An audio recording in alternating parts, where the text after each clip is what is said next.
I'm not really sure what genre this fits in, but we cover a lot. It's like the hardest band to describe. Doing exactly what we're doing, live mashups, I'm not sure if there's anything quite like it out there.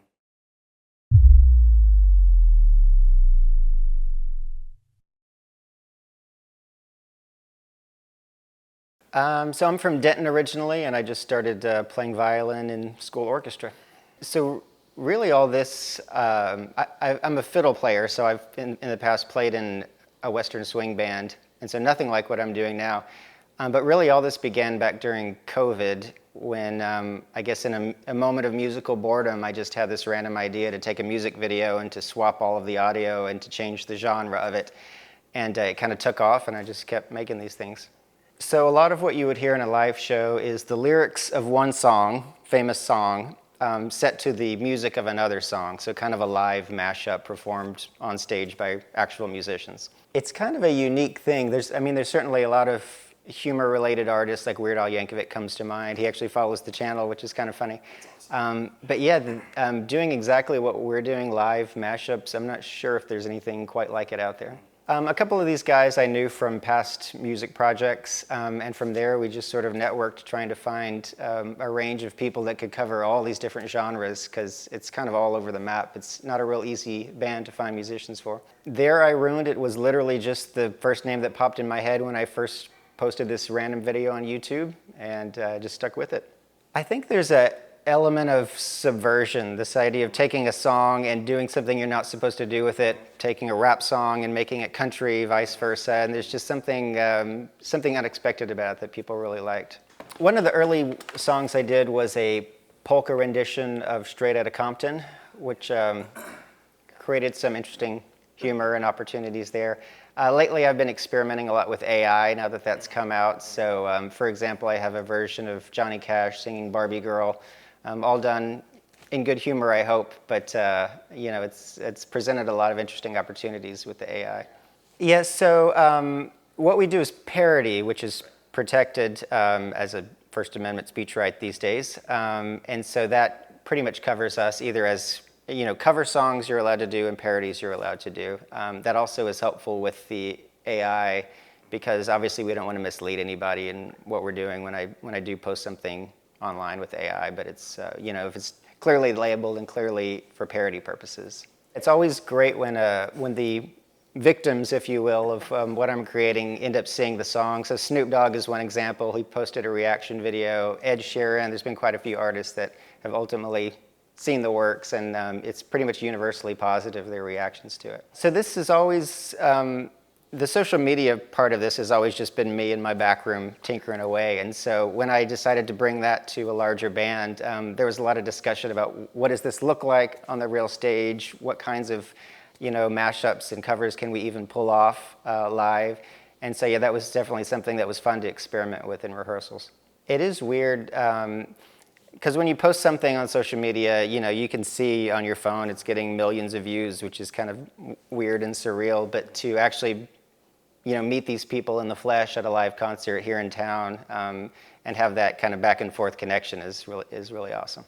It helps that there's a lot of great musicians, both, you know, that we can access for the band, but also musicians who follow the channel and enjoy kind of what we're doing, tinkering around with music. So that's been a big help for the Dallas market. Yeah, you know, I was never even on TikTok before any of this, and so being able to create this thing that's instantly, you know, with a snap of a finger can be broadcast to people in every country of the world instantly, has been a real leg up and a real advantage when we tried to take this live, because literally we can, you know, put a pin on a map and there's going to be somebody there that follows the channel and kind of has some awareness of what the band is all about. You know, a lot of social media is about connecting with that person on the other end, and I've seen and follow so many different musicians on TikTok and Instagram and other places that are just clearly loving what they do. They have their own little niche, and I think if that comes through in what you're posting, then that can easily translate into the quote-unquote real world of music and live performances.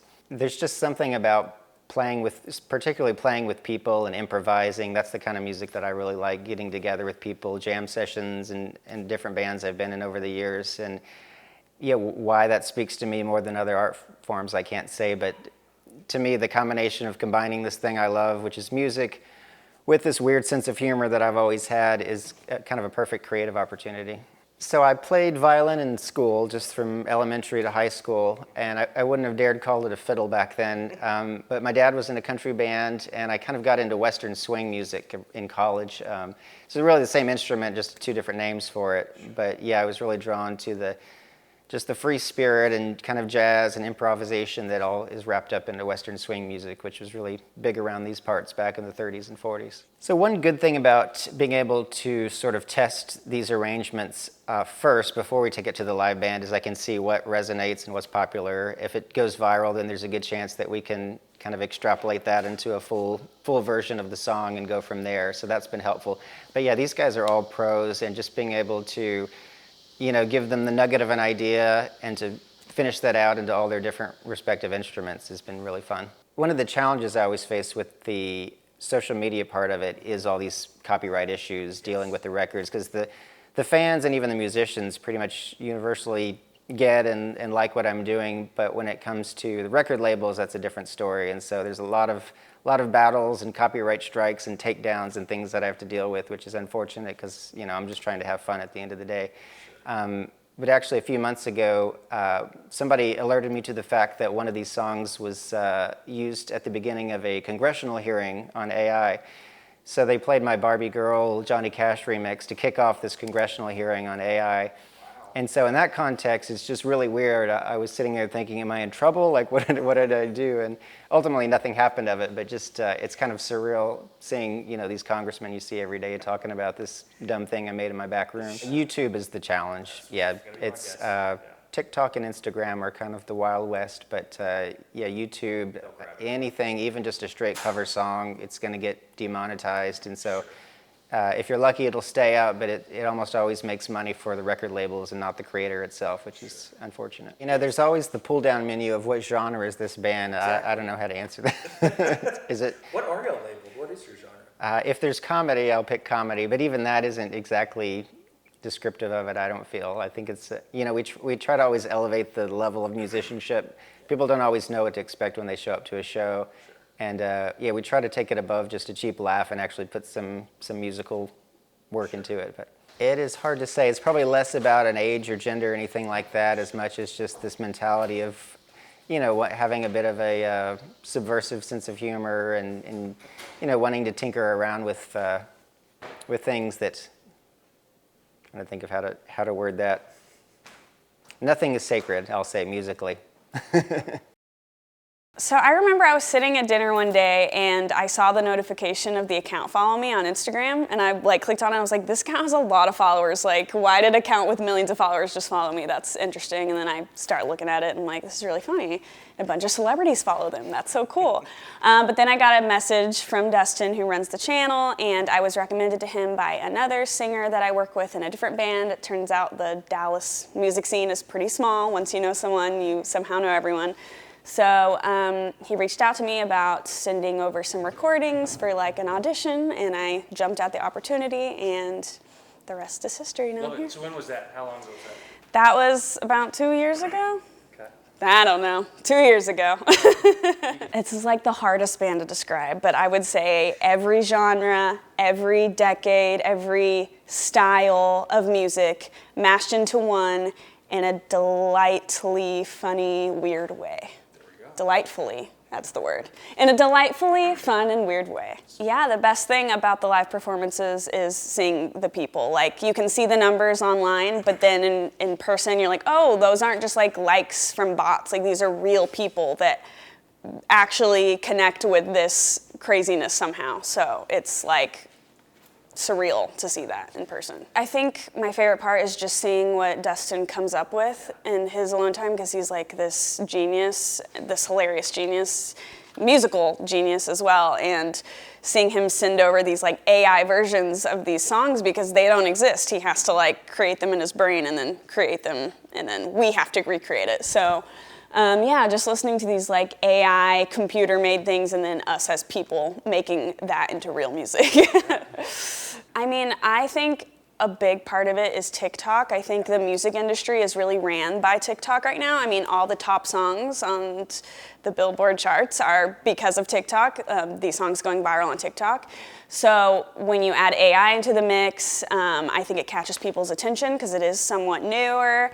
And with someone like Dustin, who's extremely musically talented and smart enough to come up with these ideas and create them and put them on a place like TikTok, it just blew up. And so yeah, back 70 years ago or whatever you said, like this wouldn't even be a conceivable idea. It's just bizarre. I think you have to have a good sense of humor, which all of us do.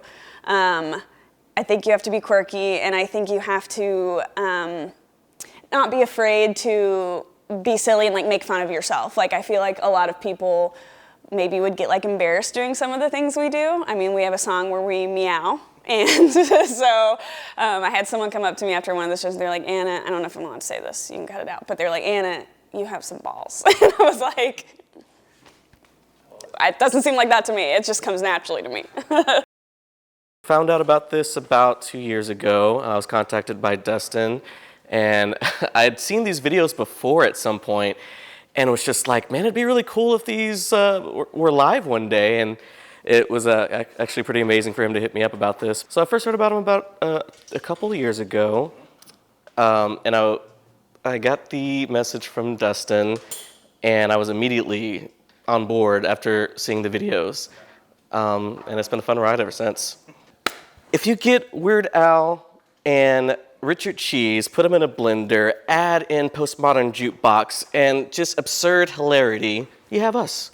Oh my goodness, it's kind of vital to what we're doing because we're looking at about 2 million followers on Instagram right now, lots on TikTok, and that's kind of how Dustin built this following with these ridiculous videos, and it's been fun to really interact with the people online and see their reactions, and it's been pretty amazing. So thank y'all for following us on social media, by the way. And yeah, it's been pretty awesome to see people come to the shows and sing along to everything.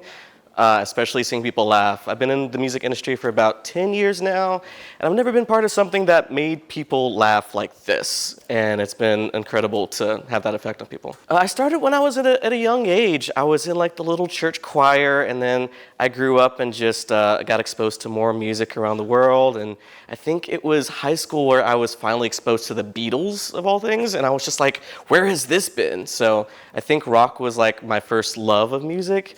And over the years, I've just kind of, been passionate about it, a lot of different genres, including this one. I'm not really sure what genre this fits in, but we cover a lot. The crowd interactions and responses and feeling the energy kind of feedback from each other.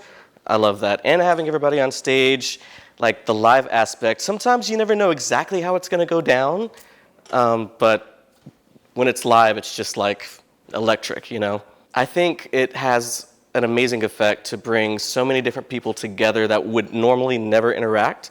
Not only that, but it's a reason to laugh and dance and sing and just celebrate together. And being able to be part of something like this, especially where you just get to have fun doing music, because music can sometimes feel like very like a business at times, and this allows us to just be free and be silly,